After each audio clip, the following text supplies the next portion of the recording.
Bismillahirrahmanirrahim. Assalamualaikum warahmatullahi wabarakatuh. Sampurasun, salam dari Jejak Pusaka Nusantara. Alhamdulillah, dalam kesempatan ini mudah-mudahan kita semua dalam keadaan sehat walafiat.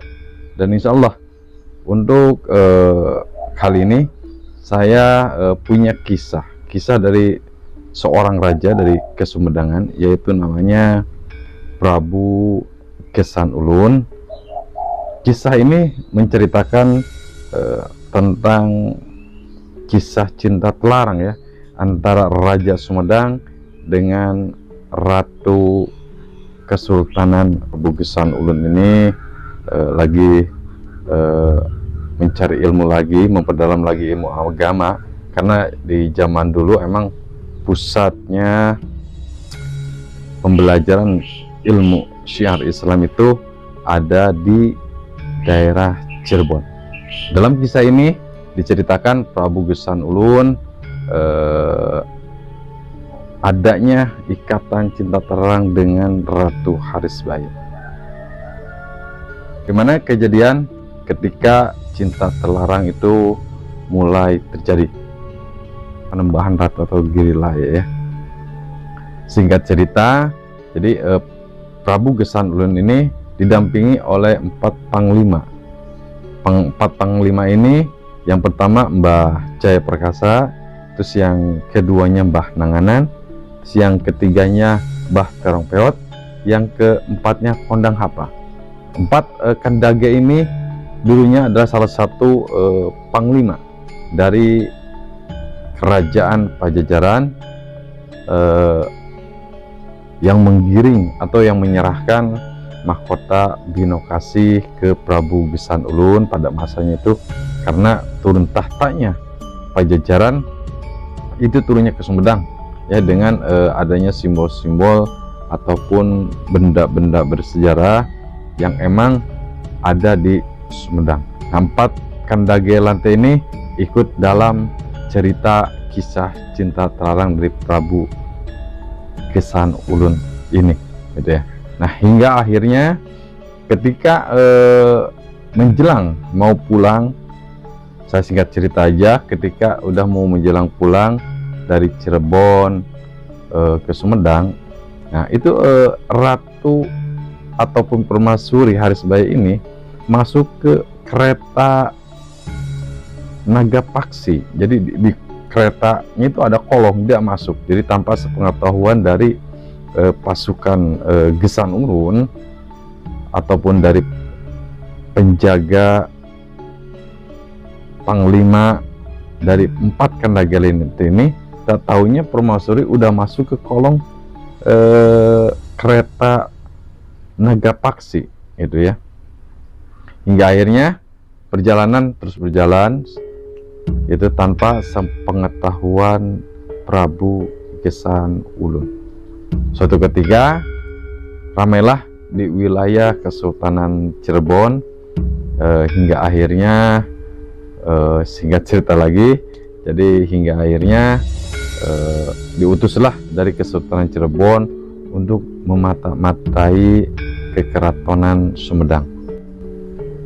Mau ada penyerangan dari 4 Kandage Lante ini, menghadanglah di pertengahan perjalanan, yaitu tempatnya di daerah Dharma Wangi.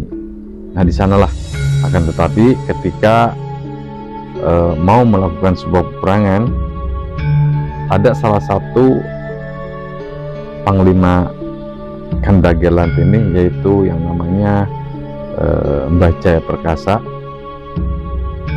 Dia menancapkan sebuah pohon hanjuang. Pohon hanjuang ya, jadi menandakan kalau ketika mau ada peperangan dia kalah ataupun dia menang, ini pohon hanjuang kalau menang tetap hidup itu ya. Nah, akan tetapi kalau pohon hanjuang ini mati, berarti Mbah Jaya Perkasa ini gugur dalam pertempuran.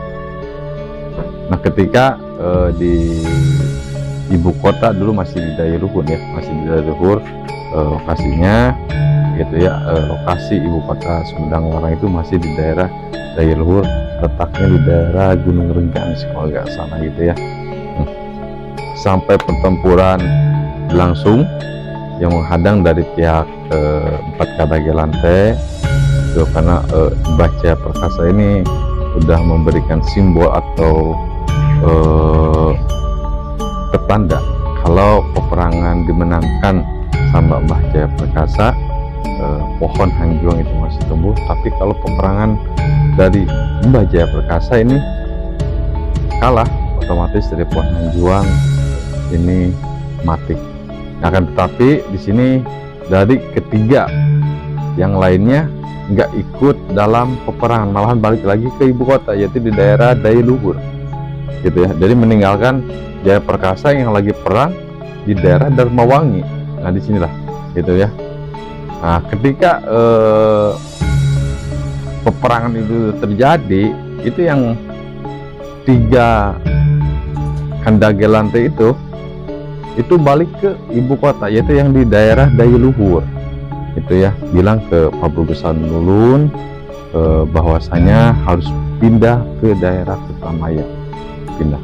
Nah hingga akhirnya Mbah Jaya Perkasa ini perang sendiri dengan begitu gagahnya menghadang pasukan dari Kesultanan Cirebon, hingga akhirnya pasukan-pasukan dari Cirebon bisa mundur gitu ya. Nah singkat cerita, baliklah Mbah Jaya Perkasa ke daerah ibu kota, yaitu daerah Daya Luhur.